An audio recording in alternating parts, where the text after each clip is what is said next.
Happy birthday Vikram Chatterjee. Bengal next star তো বলাই চলে, সুপারস্টার বলো আর মেগাস্টার বলো, স্টার তো তুমি বলতেই পারো। কারণ এক নাগাড়ে এই ছেলেটা লড়ে যাচ্ছে কি করে নিজেকে স্টার প্রুফ করা যায়। শুধু তাই নয়, এক নাগাড়ে এই ছেলেটা লড়ে যাচ্ছে অ্যাকশন নিয়ে। বাংলা ভাষার ছবিতে অ্যাকশনের পরিধিটাই একদম এইটুকু হয়ে গেছে এবং সেখানে হয়ই না প্রায়। কিন্তু এই ছেলেটা হিট পাক, ফ্লপ পাক, পারিয়া হোক, মৃগয়া হোক, যাই ছবি হোক না কেন, তুমি দেখতে পাবে বিক্রম চ্যাটার্জির একটা টেন্ডেন্সি আছে অ্যাকশনটাকে সুন্দর করে পুল করে নিয়ে যাওয়া। তোমরা দেখতেই পাচ্ছ তার কাটার টিজার চলে এসছে, আমরা কথা বলবো সেটা নিয়ে। আপনি কে না ভেরি গুড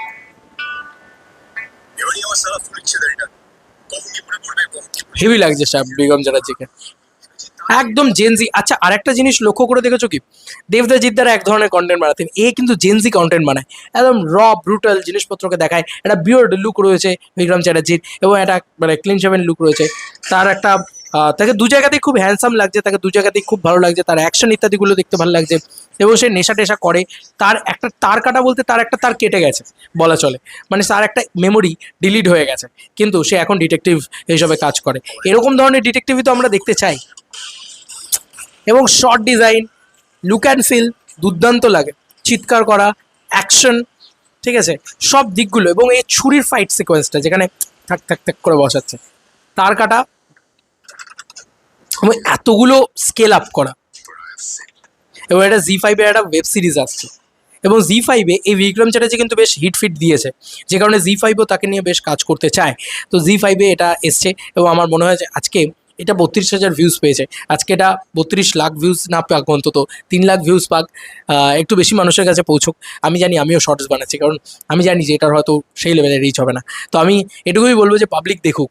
পাবলিক চায় কমার্শিয়াল সিনেমা, কিন্তু পাবলিক মৃগয়াকে হলে ভরিয়ে দেখে না, এত ভালো কমার্শিয়াল ছবি হওয়া সত্ত্বেও। তো আমার না মনে হয় যে পাবলিকের দেখা উচিত, পাবলিকের সুযোগ দেওয়া উচিত, কারণ ভালো ছবি এই ছেলেটা কন্টিনিউয়াসলি বানিয়ে যাচ্ছে। যাই হোক, আজকে জন্মদিন, তাই জন্য আজকের জন্য আমি তুলে রেখেছিলাম ব্যাপারটাকে।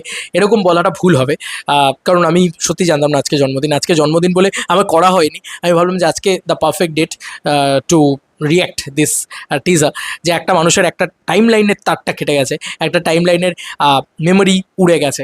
তো সেই টাইম লাইনটাকে না মাথায় রেখে বাদ বাকিতে সে একদম র ব্রুটাল এরকম ধরনের ক্যারেক্টার করছে। তো খুবই ভালো লাগছে, জানো তো। মানে আমি পারিয়া থেকে প্রচণ্ড প্রচণ্ড সাপোর্ট করেছি, টিল নাও টাইম আমি করছি। বিক্রমদার ফ্যান ক্লাব খুলেছে, আমার খুব ভালো লাগছে, এবং সেটা আমাদের কোন্নগরে খুলেছে, আমার খুবই ভালো লাগছে। এইভাবে চলতে থাকুক, জানো তো। বিক্রম চ্যাটার্জি আরও বড় স্টার হয়ে উঠুক, এটাই চাই, কারণ আমাদের একটা দেবদাজিৎ নয়, আরও এরকম স্টার দরকার। তোমাদের কার কি মতামত জানিও, বাই।